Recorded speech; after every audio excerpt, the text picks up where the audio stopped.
Hi, this is Dave at thenewyorkbudget.com, and when I'm not breakdancing on the subway for money, I'm stacking Benjamins.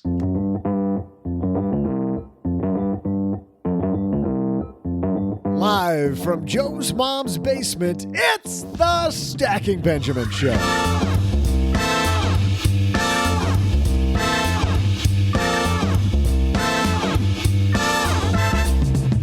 I'm Joe's mom's neighbor, Doug, and do you have what it takes to be a millionaire? We're asking our panel that question today. Plus, we'll answer a Bloom call for help and save time for some of my amazing trivia. On today's show, we welcome from Afford Anything, Paula Pant. And from lenpenzo.com, Tiger Woods. Nah, he's busy getting ready for the Masters. It's actually just Len Penzo. And from this podcast, G. And now, the guy kicking off the weekend, Joe Saul-Sehy.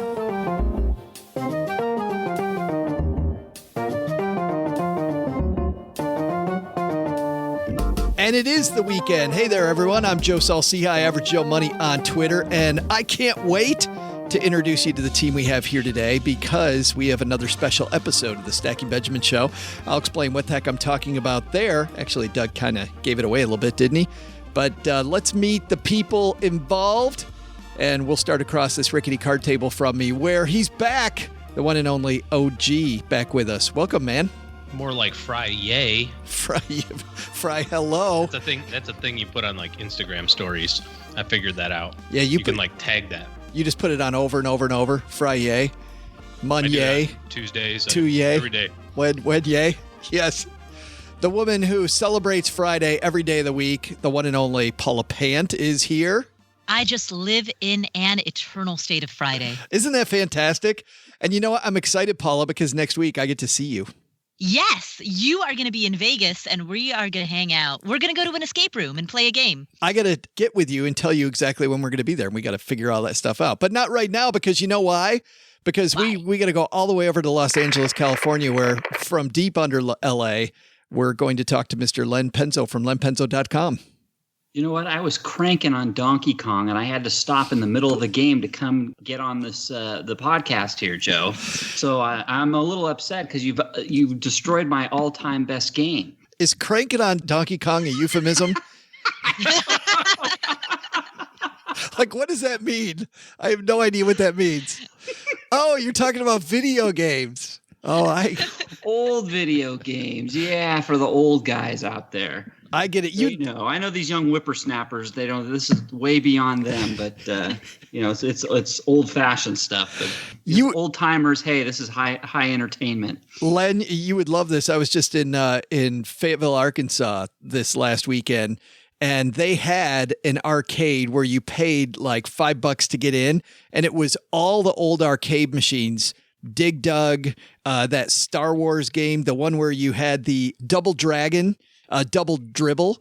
You also had, how about the track and field, Millipede, Centipede, Miss Pac-Man? Remember Joust? Joust, they had that one. It was amazing. You could play them all. And how about Defender, my favorite? That's amazing. Paula's looking these up. Paula has no idea. I'm familiar with the Oregon Trail. Was it a video game buffet? $5 you can play as much as you want, or did you need your quarters for No, and it was all the old consoles, and you just hit a button on the bottom. The guy showed us how it worked. You hit a button. Once it ran out of credits, you hit a button on the bottom, and you just played again. Yeah, that's awesome. It was fantastic. Yes. Yeah. Oh, it was so fun. Ninja Turtles. You know what else is fun? What's that? RX bars are way fun, Paula Pant. Thanks to RX. I love RX bars. Thanks to RX Bar for supporting Stacking Benjamins. RX Bar is a whole food protein bar with no BS. Get 25% off your first order at rxbar.com/SB and use the promo code SB. That's rxbar.com/SB, promo code SB. I actually like those when I'm getting ready to go out for a run. And also, we're brought to you by MagnifyMoney.com. You know, average person saves $450 when they head to Magnify Money. And it's amazing to me how many people still go down to the bank when you could have your banking all from the best in class, regardless of where that brick and mortar spot is. Head to StackyBenjamins.com/Magnify Money for more, whether it's checking accounts, savings accounts, refinancing your student loans, refinancing your debt, credit cards, whatever it might be. It's all there at StackyBenjamins.com/Magnify Money. So today, guys, we're about to play. Steve, cue the cheesy game show music. It's time to play your favorite game show. Well, soon to be your favorite game show. Do you have what it takes to be a millionaire? Paula Pant, do you have what it takes to be a millionaire? I do. Len Bring it on. Len Penzo, do you have what it takes to be a millionaire? No. That's so much confidence. I'm sure that the listener that we paired you with earlier today is very excited to hear that. OG, do you have what it takes to be a millionaire? I was going to say those who can't do teach. No, that's not right. He's in the middle of flipping a coin to figure out if he has what it takes. Mrs. OG does, that's for sure. All right, this comes to us from Kiplinger. It's a 10-question quiz, and whenever I see a quiz, I'm like, it's not a quiz. It's a game show.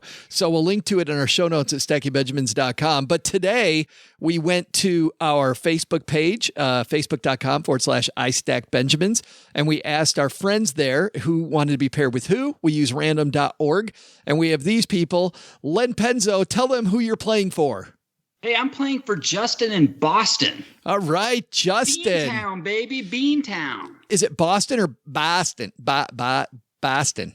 Boston. Yes. Boston. Dunkin' Donuts. Yeah, I love Boston. Love it. Wicked awesome. And Paula Pant, tell us who you're playing for. I am playing for Rachel from Burbank. All right, Rachel, congratulations. And OG, how about you? Carol Ann from Massachusetts. Last time we did this, we were playing for two people in Pennsylvania. Now we got Massachusetts in the house, except Rachel, way across in California. So Rachel, Justin, Carol Ann, you're now all paired up, and we are ready to go. Ready for question number one? Let's do it. Yeah, absolutely. We're going to start with Paula. Once again, the first round is worth 1 point. The second round is worth 2 points. And the third round, the big questions, are worth 3 points. I would like to add for the record that I am the only one of the contestants who is not drinking alcohol at this moment. Rachel just high-fived everybody around her. Rachel's so excited, and Carol Ann and Justin are like, I am screwed. Yeah, and it's 6:00 in the morning we're recording this. What's up with that, Len? All right, so we'll let the sober one go first then. Here we go, Paula. I can see it through the Skype window. I mean, around the shortwave table. Some of these are trick questions. I'll just let you know. Alrighty. All right, here we go. Question 1. As a child, you never summered in Martha's Vineyard or shipped off to boarding school. Do you stand much chance of making millions if your parents aren't rich? The answer is A, no. The majority of U.S. millionaires come from money. Or B, yes. Most U.S. millionaires are self-made. Are more U.S. millionaires self-made or come from money? The answer is B, yes. Most U.S. millionaires are self-made. And I believe the statistic is 9 out of 10. The answer is, drumroll, Steve. Yes, most U.S. millionaires are self-made. Just like Oprah Winfrey and the protagonist of virtually every Horatio Alger novel. Do you know Horatio Alger? Yes, I'm familiar with them. She's a big reader. See, if it's a book, she gets it, Len. If it's a book, she knows who it is. Of course, Len is furiously Googling Horatio Alger. I'm not Googling. Here we go. Alger. The vast is. I thought Horatio Alger was a spy. Yes, or pull yourself up by your bootstraps, guy. I know all those great stories of Horatio Alger's. The vast majority of Americans with a net worth of at least 1 million were not born rich. In fact, just 1 in 5 received money from a trust fund or an estate, according to the Millionaire Next Door. Congratulations! How do you feel? Oh wow! Okay, so the ratio is 8 out of 10, not 9 out of 10. Well, you're in I the stand slightly corrected. You are in the ballpark, though, Paula. How do you feel about helping your good friend Rachel now?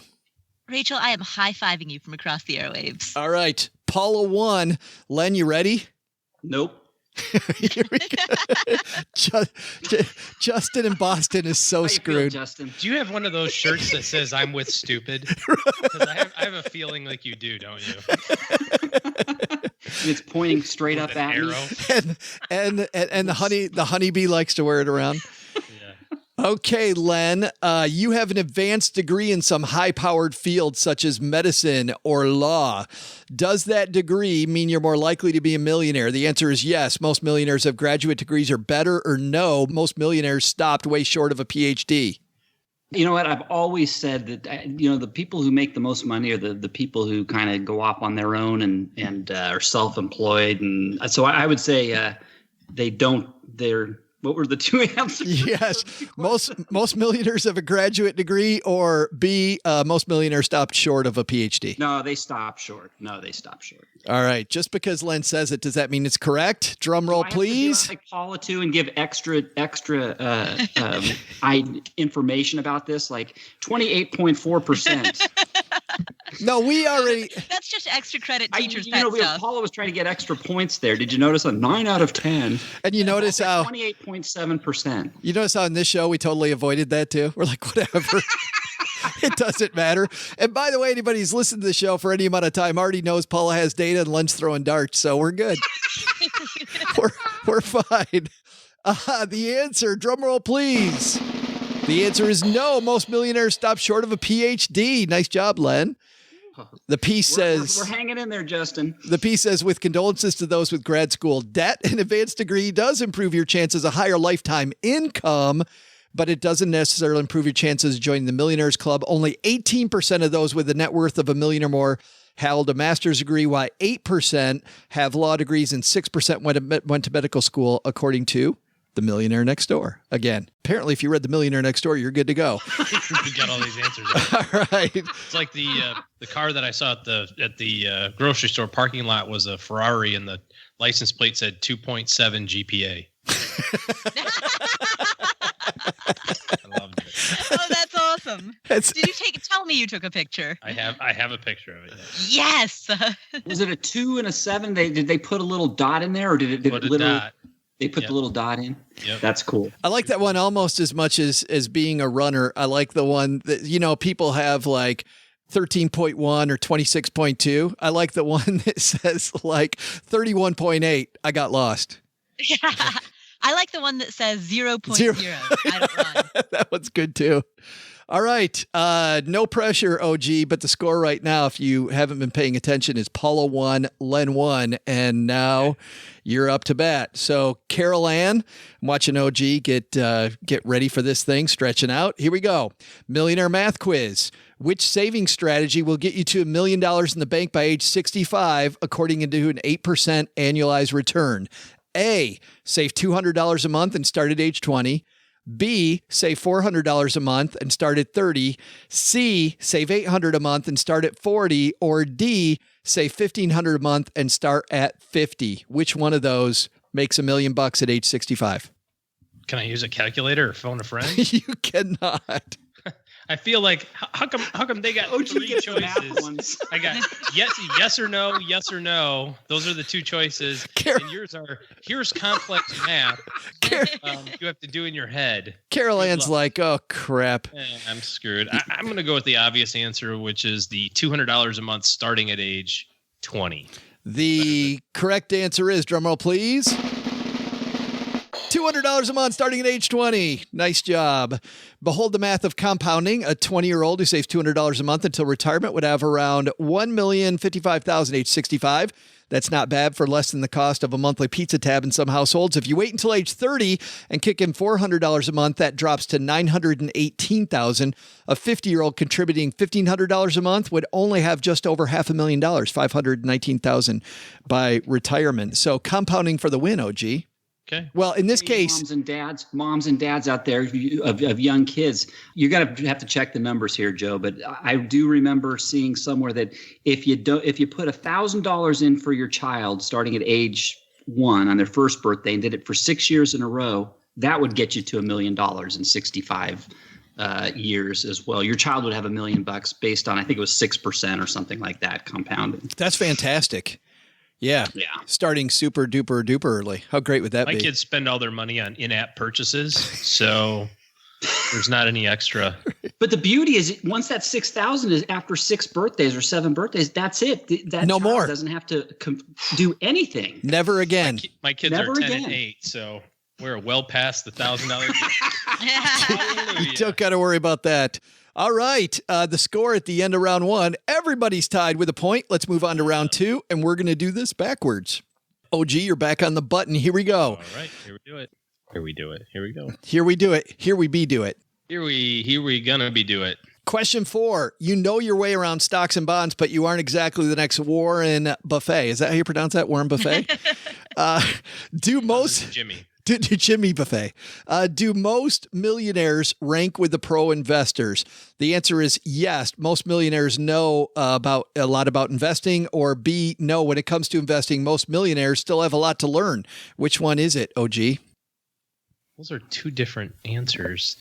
I'm going to say most millionaires still have a lot to learn. The answer is correct. Most millionaires still have a lot to learn. You don't study finance or memorize stock tables to make $1 million. In fact, 58% of millionaires say they have, quote, a great deal to learn about investing, according to Spectrum Group, and 19% admit to knowing little to nothing about investments at all. This should give some comfort to those of us with index funds and investing for dummies books. But I got a question. Do you guys think that this is a case of investor, the more you know, the less you know that you know? You know what I mean? So is this a case of they're a millionaire, so they know that there's a lot more to know in the world of investing, or does this really give us hope? Paula, what do you think? I think you're correct. The more you know, the more you realize how little you know. And so by virtue of wading into this field and recognizing how complex the field is, you become aware of this is my circle of awareness. And this is all of the stuff outside of that. And then I think you make a conscious decision. You know what? This stuff outside of that, I don't actually need to know. All the day trading and chart reading, I don't actually need to know that. So you make a conscious decision not to learn it. Yeah, because I do agree with that, Len, that this isn't rocket science stuff. I mean, you don't have to be a rocket scientist to be a millionaire. Absolutely not. And I just want to say, personally, most people get stupider as they get older, because we know when you're starting off as a teenager, you know everything. So it's it goes downhill from there. By the time you're old enough to be a millionaire, you're a complete dumbass. You're really stupid. Right. You got nothing. It's amazing that my dad went through it. I didn't go through that. My dad went through that. When I was a teenager. Of course you didn't. Yeah, when I was a teenager, my dad got dumber and dumber and dumber. It had nothing to do with me. And then when I got to smarter and smarter, and you just that's right. I got to sophomore in college, and my dad, something happened. Like he started taking vitamins or something, and he started regaining some of that intelligence. I have no idea what happened. What I tell my folks is the older I got, the smarter my parents got. Yeah, which is true actually, because I began actually listening to them. Seeing, they were right most of the time. Amazing. I don't know that it keeps going. I'm going to say that it plateaus at some point. At least in my family. Your mileage, your mileage may vary depending on your family. Exactly. All right, Len, you ready for this one? OG gets the big 2 points, so he's leading with 3 now. Here we go, Len. True or false, there are more households in the U.S. with $1 million in investable assets now than there were in 2006 before the Great Recession. Are there more households with $1 million or fewer than before a lot of people got wiped out in 2006? More now?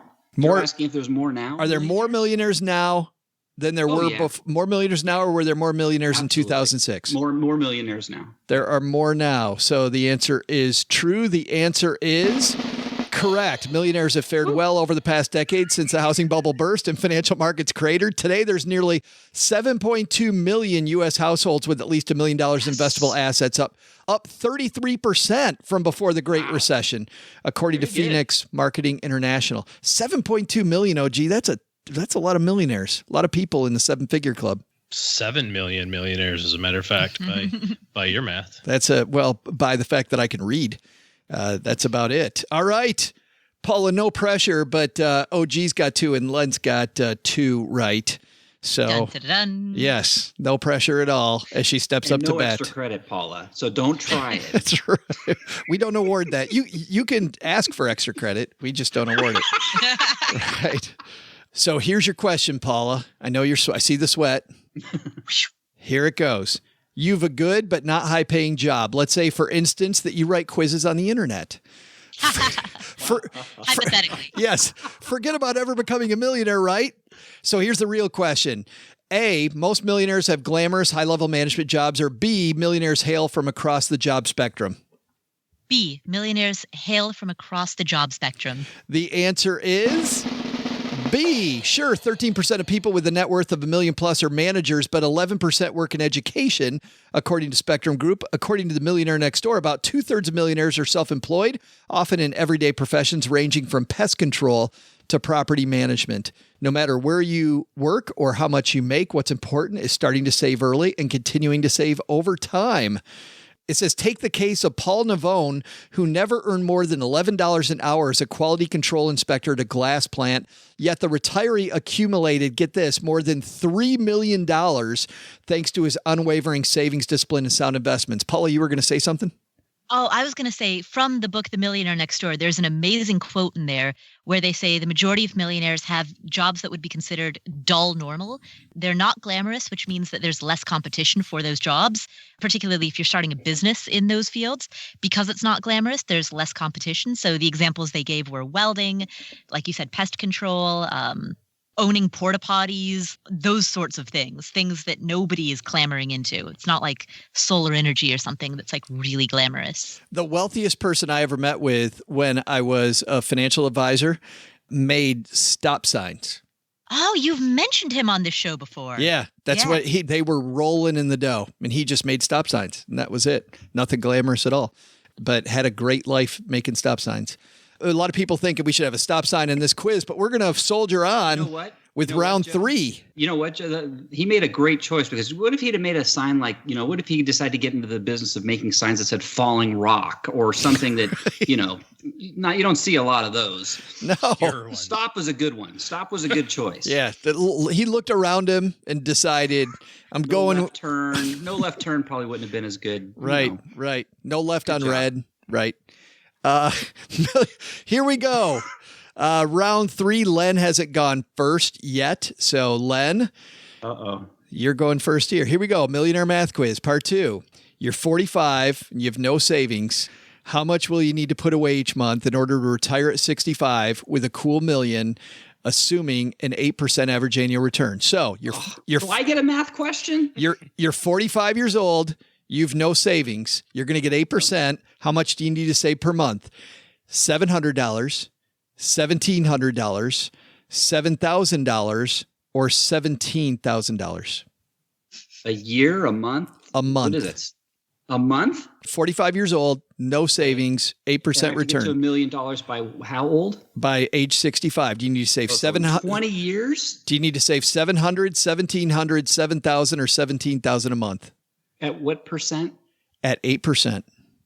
I think 17,000 is too high. That sounds too high. So it's either 7,000 or 1,700. I'm going to go with the power of compounding here, and I'll go with the lower version there. 1,700. Going with choice B, 1,700. Drum roll, please. It's 1,700. It's never too late to make $1 million, but it takes more money as you age. The longer you wait, the steeper the climb. Compare a 45-year-old who need to save $20,400 a year to hit $1 million by age 65 with a 25-year-old who has to save $3,445 a year to reach the same mark. Like a Chicago election, Len, save early and often, right? Or just put $1,000 away for your child starting at his first birthday for 6 or 7 years, and you're good. Game over. And you can retire with your kids' money when you're 90 and he turns 60. Len's feeling good. At the very least, Justin is headed to the playoff, which is when this finally gets exciting. For those of you wondering. All right, OG, you're going second here. Here you go. You want to learn from the habits of as many wealthy neighbors as possible. Where would you move if you wanted to rub elbows with the highest concentration of fellow millionaires? New York City, Los Angeles, Chicago, or Stamford, Connecticut? You know what's funny is I was going to say Stamford, Connecticut before you even read the answers. So in my soul was screaming Stamford, Connecticut. I'm going to go with that. Show me Stamford, Connecticut. Drum roll, please.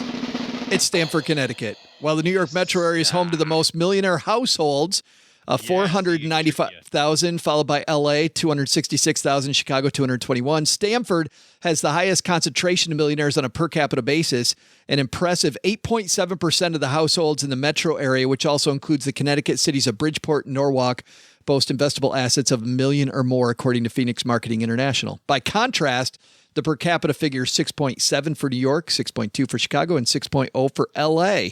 So I thought, Paula, with you moving to Vegas, by now you'd have all those people turned into millionaires between you and all the gambling going on. That's like... Exactly. And, between Vegas and Reno and Carson City, I mean, how can you discount Nevada? You can't, I don't know what's going on. Apparently, this is wrong. We already have a disputed outcome like every other Stacky Benjamin show. All right, here we go. Paula, no.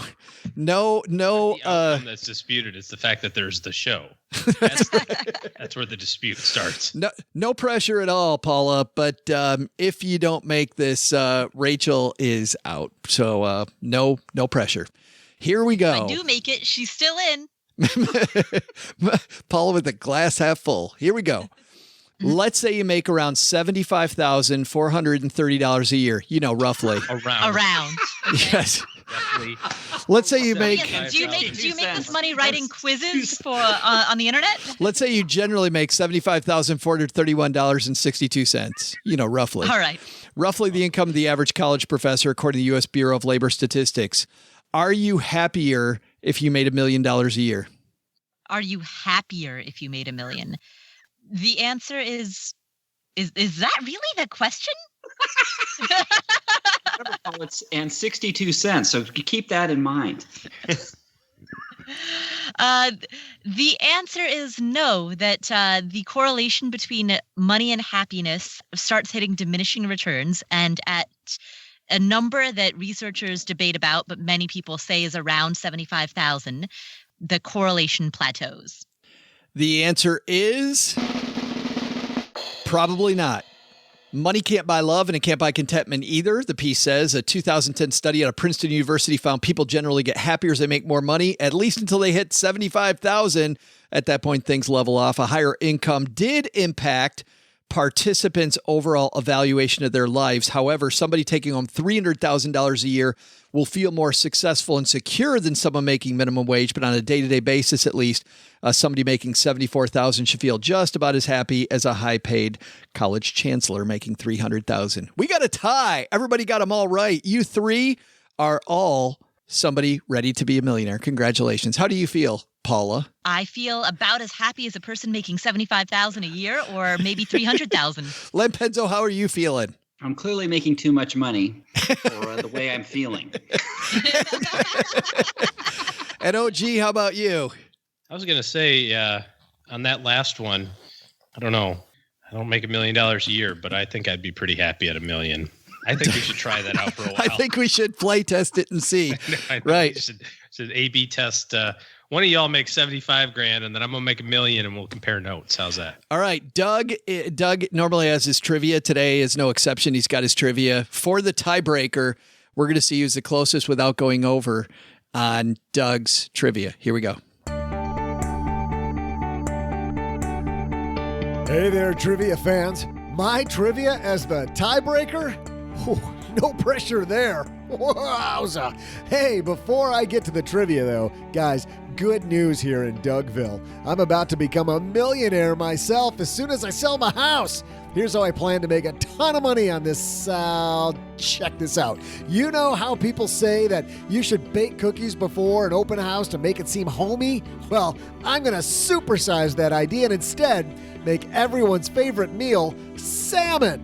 My whole house will smell like an expensive fish dinner. Brilliant, right? Well, Let's keep the $1 million theme alive with this tie-breaking trivia question. Today, we've been talking about millionaires, but according to Forbes, how many billionaires were there across the globe in 2017? I'll have the answer as soon as our team gives up their guesses.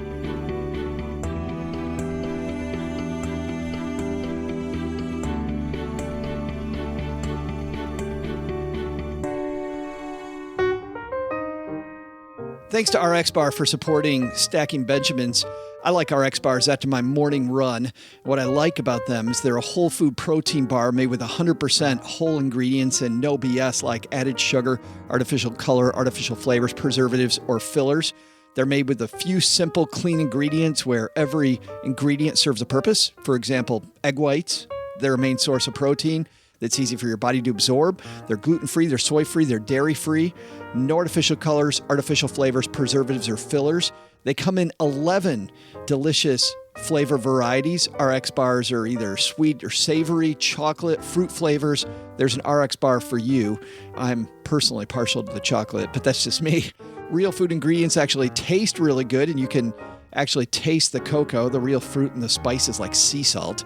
They're ideal for breakfast on the go, snack at the office, throw in your bag for the plane ride, toss in your backpack for a bike ride or a hike, or a pre, or the way I like my RX bar, as a post-workout snack. Head to rxbar.com/SB and use the promo code SB. And guess what? Because you're a Stacking Benjamins fan and you work out and then have RX bars, you'll get 25% off. That's rxbar.com/SB. Promo code SB. It's 25% off. Thanks again to RX Bar for supporting Stacking Benjamins. Hey, Stackers, we get used to those same daily routines, don't we? We wake up at the same time every morning, brush our teeth, park the car in the same spot at work every day, recite jokes in the mirror to be funnier than that jerk at the water cooler. Or is that with just me? Here's one thing you shouldn't make routine: using the same credit card from the same bank just because that's what you've always done. Nick Clements from Magnify Money explains why. I mean, it's never been a better time, honestly, to find a credit card, especially given the lucrative sign-on bonuses that are out there. Chase just recently had $100,000 on their reserve card.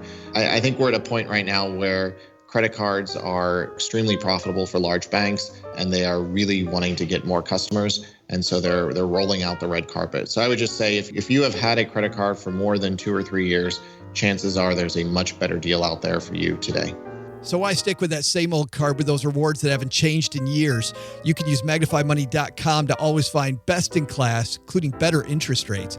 And don't only use Magnify Money for credit cards. Nick and the team have built the site from the ground up to help with personal loans, student loans, and mortgages. Average person saves $450 in interest when they hit stackingbenjamins.com/Magnify Money.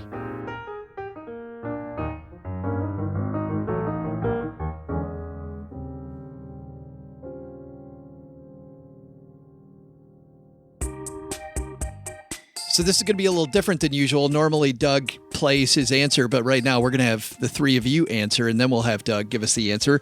So we're going to pick randomly. I've put 3 numbers in order, 1, 2, and 3. I've randomized the order, and we'll let you pick a number, and depending on where I put it, that'll decide where you go. Paula, ladies first. Pick a number, 1, 2, or 3. I will pick 3. I put 3 first, so Paula's going to go first. Len, 1 or 2? 2. I put 2 last, so Len gets the advantage of going last. So OG, that puts you in the middle. So Paula, here we go. Doug, you heard Doug's question.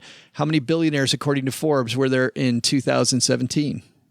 Oh boy. Okay, so we know from earlier in the show that there were 7 million millionaires. There were 7.2 million millionaires.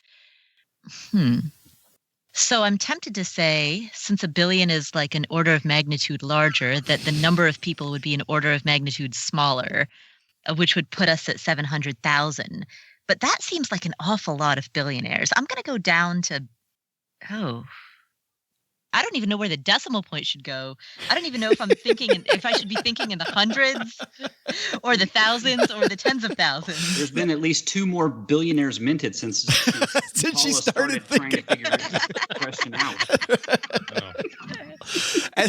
At least, Rachel, you got paired with somebody who thought about it. A lot of thinking going on. Yeah. All right. I am going to say that there are 2,000 billionaires. All right. OG. It's as closest to without going over. He's either going to say, no, I'm not going to say it. Yeah. No. Well, I think I have a pretty strong guess, but I don't know what Len's going to say.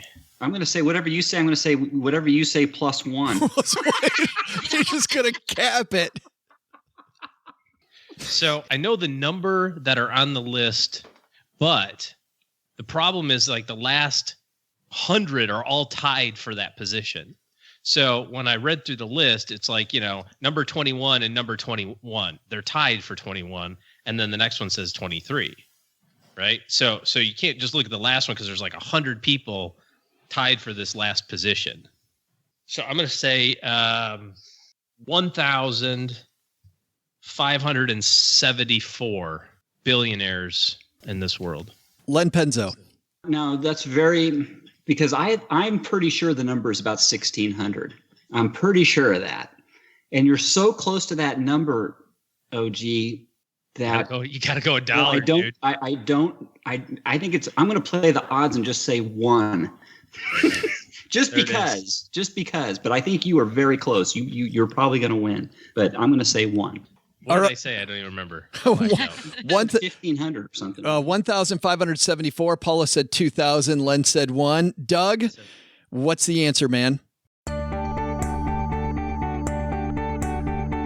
Okay, trivia fans, I'm Joe's mom's neighbor, Doug, and here's your tie-breaking answer to today's trivia. But first, another idea just hit me. You know how wine is better as it ages? What if I set the fish I'm going to cook out for a day or two before making it? It's brilliant. That'll make it really smell fantastic for my open house. I'm going to run and slap that fish out on the corner in just a second, but not before I deliver today's thrilling tiebreaker of a trivia answer. The question, today's show has been all about millionaires, but how many billionaires are there around the globe? Turns out there are, according to Forbes in 2017, 2,043. That means that the win goes to Paula and Rachel. I thought there were 64, but that's because they're spread across 67 different countries. So really, in a way, I'm right. I was pretty darn close anyways. Well, hey, at least I'm right about cooking fish before my open house. That is a killer idea. See ya! Paula Pad!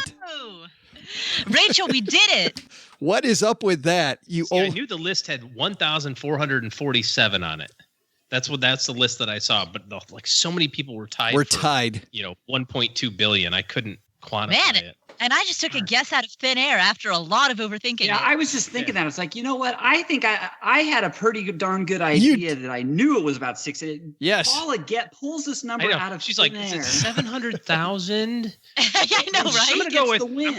She gets the win. Say 700,000. Say 700,000. That's way off. I'm going to go 2,000. That's not what you were just saying. In my head, I was seriously trying to figure out the order of magnitude. I was like, maybe it's 700,000 or maybe it's 70. Hey, don't.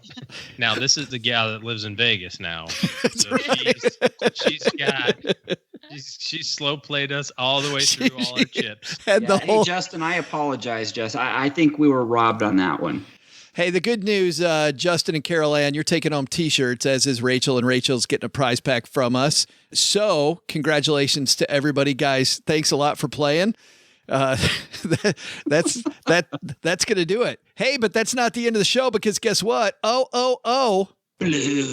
Looks like somebody needs help. All 3 of those O's are sponsored by Bloom, smart, simple 401k management. It is that time of year again.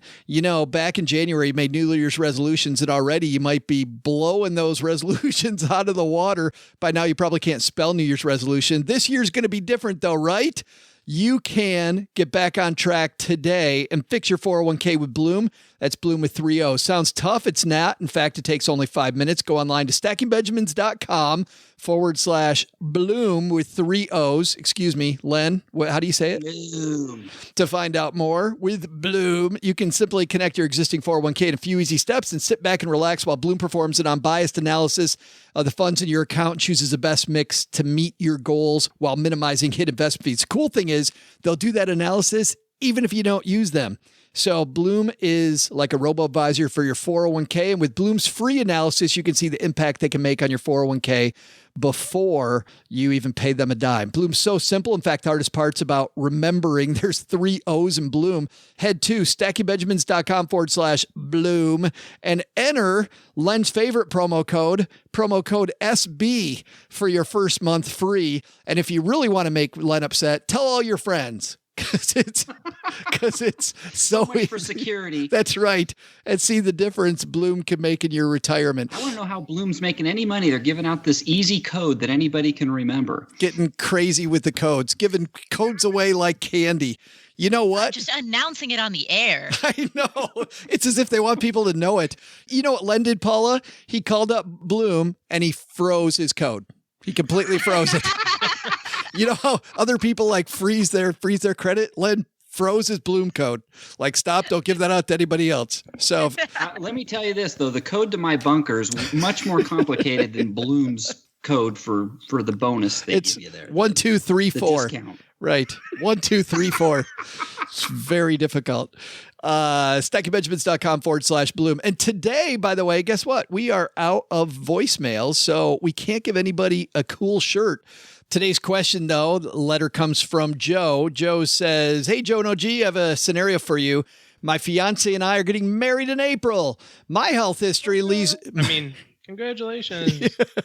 My health history leads me to believe I could be indestructible. So I've been using a high deductible health plan with an HSA.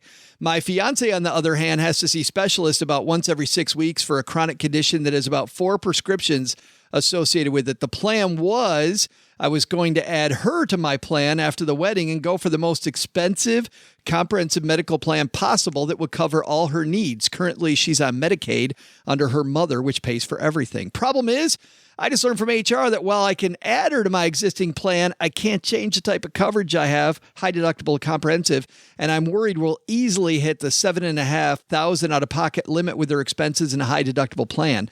Any help would be appreciated, and I understand that this one's a little too difficult for you, and you got to track down Doug at the Sizzler for more insight. Yeah, that's right where we go is Doug when it comes to the tough questions.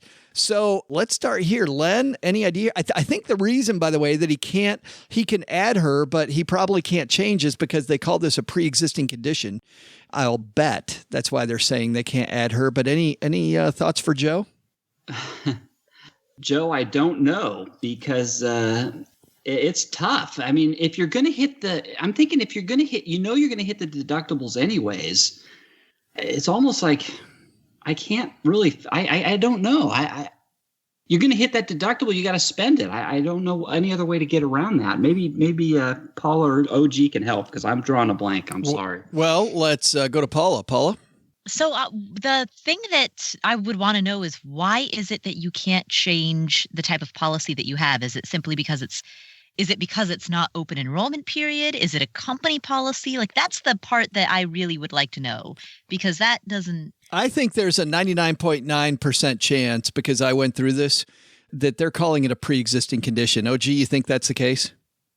No, not at all. I'm with Paula. Right. I think that it's just they're saying you can add somebody to the existing plan you already have. That's fine. But you can't go back to open enrollment, basically. You've got to wait until November. And then, you guys can choose to do whatever you want to do at that point in time. Which means then, Paula, to your point, he's just got to wait a few months, you think? Yeah, exactly. Well, and also I think with the new law, you can't exclude people based on pre-existing conditions. I don't know what recent changes have been made, but when the ACA was initially passed, that was one of the big benefits that it featured was that you could no longer exclude pre-existing conditions. The cool thing we can do here, which is neat, is that maybe one of the two people listening to this podcast actually works in HR and could tell us maybe some more insight there too, which is great. We'd love to hear from our listeners.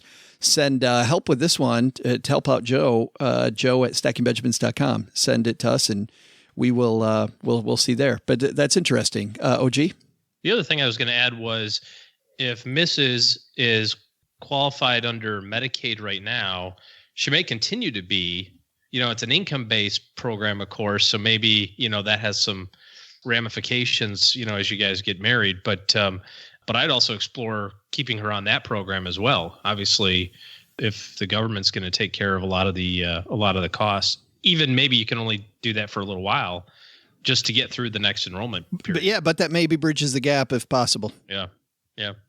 Yeah, I think that's a great plan. I mean, if it's the case that you can, in November, when open enrollment begins again, you can then switch into a different plan, then just don't get legally married until November. You can go ahead and have a wedding, but just don't actually legally become married until November. Thanks for the question, Joe. If you've got a question for the show, head to stackingbenjamins.com, and at the top of the page, you'll see questions. Click that link, and you'll see all the ways you can interface us, and we'll kind of punt on your question, too. So, actually, I think we did about as well as we could with what we know about Joe's situation. Speaking of situation, let's talk about your situations. Len, do you want to talk about what's going on at lenpenzo.com, or do you want to just apologize to Justin for not bringing home the bacon? Justin, I tried. You know what? We were robbed. That's all I can say about that. Joe might be interested in this. I have an article this week on concierge doctors and why your insurance companies might not want you to know about them and what they do. So stop on by there and read all about it. That one.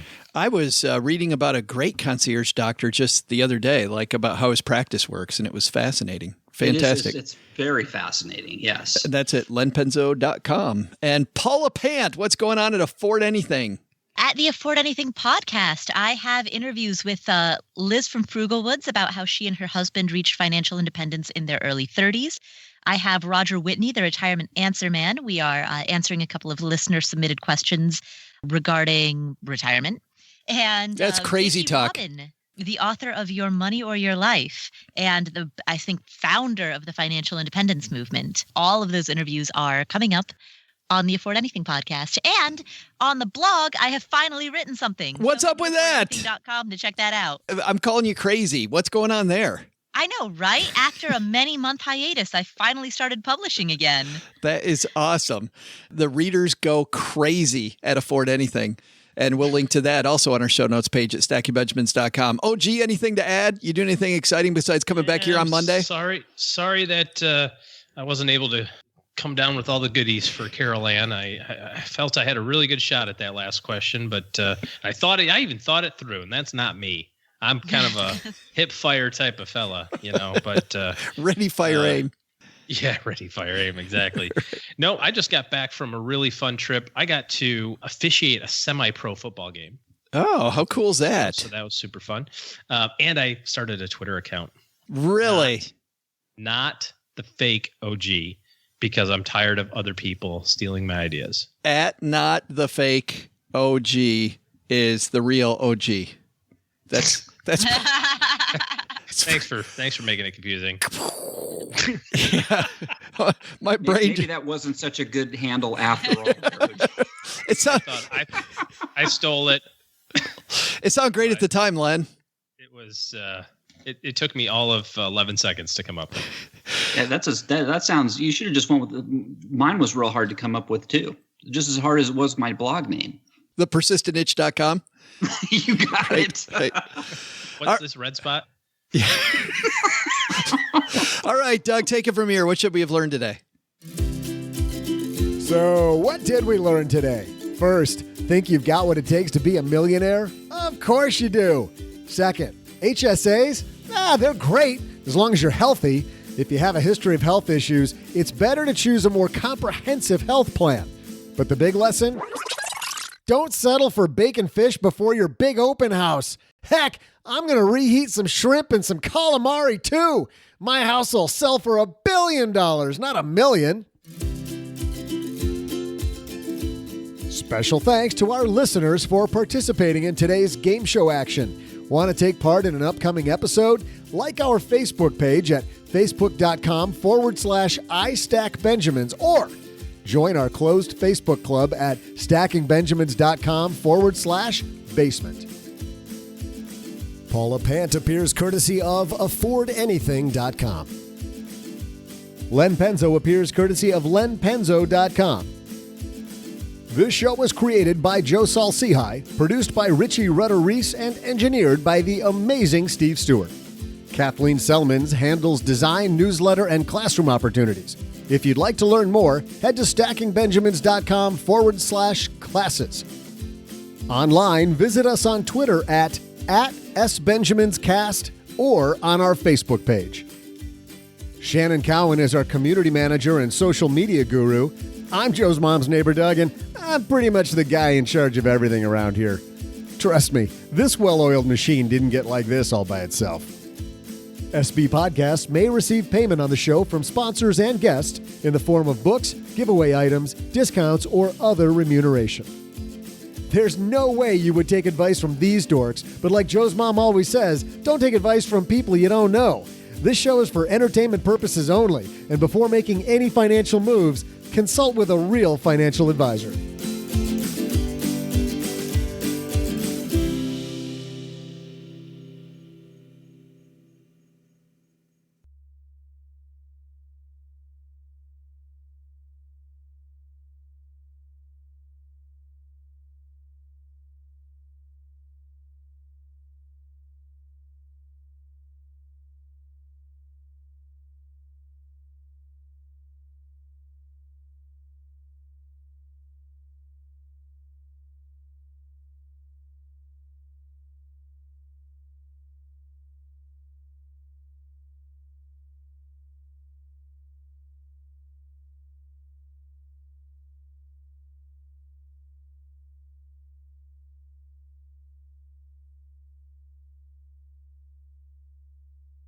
I seriously have nothing for the after show. I think we might have blown all of our after show material on the real show. Len Penzo, what are you doing this weekend? I'm going to try and get a better score on Donkey Kong. I'll tell you that. We don't have a podcast this weekend, so I can actually play the game without being interrupted. Len, do you have the magic 8-ball nearby? We could spontaneously do that for the after show. Yeah, we could. I can. Here, I'll get it here. It's just right off the desk here. Hold on. Oh, sweet. Oh yeah, we can ask it 2 questions and call it a night. Yeah. I think the first question. Okay. It's not like I have a job. Ask away. I think the first question is going to be. See? Okay, let's each ask the 8-ball a question, and I'm going to go first. All right, Okay. Len, you ready? Yep. Will Paula Pants readers be ecstatic that she finally flippin' wrote something again? Oh, that's a good one. I hope the answer is yes. It's getting dark here, and Dun, dun, dun, dun. And Len is over. Outlook good. Ah, Yeah. I'm using a flashlight here, if you can see, to see through the window here. Outlook good. well, down in the bunker, it gets dark early. I mean, Yes. that's well. Daylight savings and all, It's like winter in Alaska always. Daylight savings in a windowless room. Paula, what's your question for the 8-ball? Oh, well, as always, I have to ask a question about British royalty. For those of you who've been listening to this for a long time know that I do that every time the 8-ball comes But this out. one, So- this one, we got to see if it's right. Today, though. Oh, It can't be something in the future like our New Year's thing. oh, man, that makes it so much harder. All right. Oh, geez. Okay. Will I be the only sober person by the end of this after show? Well, we know only the answer to sober that. person among the 4 of us. All right, here it Because is. I've got to say, for everybody listening, for years, I always thought that when people talked about drinking as we record, I assumed that was a joke. And then we actually started recording live shortwave radio card table. Yes, we added video to my dad's shortwave. Yes, Exactly. We added video to the shortwave. We added video to the Skype shortwave, and that was when I discovered that people were actually serious about this. Was I just naive the whole time? PT. And so now every time we get together to record, it's everyone else is drinking, and I'm You're kicking back with some water. what are you doing? You got to get on board. Do you want the answer? Yes. So will I be the only sober person by the end of this? Honest to God, it says very doubtful.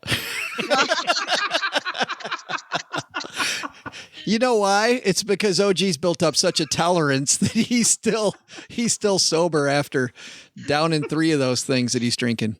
All right, OG, what's your question for the 8-ball? All right, I can't think of a really great question, so here's my question: Is Carol Ann really going to be ticked off when she finds out that I didn't win? And the 8-ball is always right. The 8-ball is infallible. We've proven that, Paula, like every New Year. Every year, every time. It called the Meghan Markle wedding. Right. How can it do that? They weren't even dating at the time. It talked about the Colombian stock market. Yes, it's done that too. It says don't count on it, OG. Don't count on it. Oh, well, that's good. Oh, okay. She's all right. She forgave you.